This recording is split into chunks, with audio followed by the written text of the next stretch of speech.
babalik sa kanila ang ginawa nila sa iyo.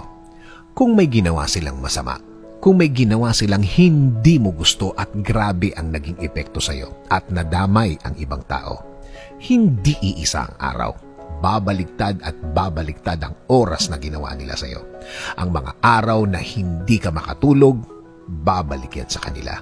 Kaya mga ginagawa nila, huwag pansinin at mag-move on.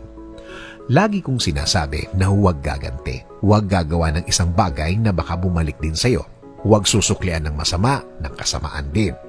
Baka kasi hindi mo makontrol ang sarili mo at baka may masaktan ka din nang hindi mo sinasadya. Minsan ang akala nila kapag nanahimik tayo, akala nila mahina ka. Akala nila tinatanggap mo ang pagiging api mo. Hindi. Hinahayaan mo lang ang dapat mangyari. Hinahayaan mo lang ang dapat na maging sitwasyon niya. Hinahayaan mo lang na makuha niya ang deserve niya. Kung hindi ka makikialam, alam ng Diyos kung paano maningil sa mga gumagawa ng masama. Alam ng Diyos kung paano sila disiplinahin. Basta hayaan mo lang siyang gawin niya ang kanyang duty bilang tatay mo. Sino bang tatay ang pumapayag na apihin ang kanilang mga anak? Kaya diretso lang, cool lang. Ang dapat mangyari ay mangyayari.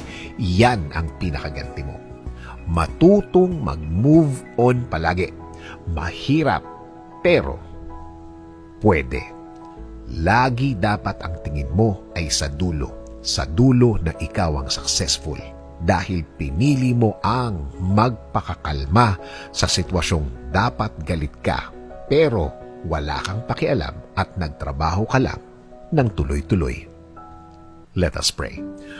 Panginoon, lagi mo kaming ingatan. Lagi mo kaming protektahan. Lagi mo kaming ilayo sa mga taong walang alam gawin kundi ang manakit ng kapwa nila. Mag-isip ng masama sa kapwa nila. Patuloy nyo kaming i-guide sa tahimik na sitwasyon ng buhay.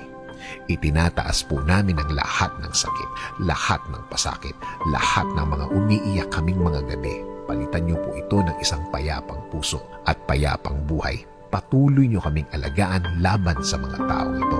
Alam namin na hindi ka natutulog at alam namin na alam mo ang lahat ng mga nangyari at mga nangyayari. Alam namin na makukuha ng mga taong ito ang kanilang dapat na kalagyan. Sa ngayon, sa iyo kami Lord huhugot ng lakas, kakapit at maniniwala na ang lahat ay maaayos, ang lahat ay magiging tama. Nangangako din kami Panginoon na mananatili kaming mahinahon, mananatili kaming magpipigil para na rin sa ikaayos namin. In Jesus' name we pray. Amen.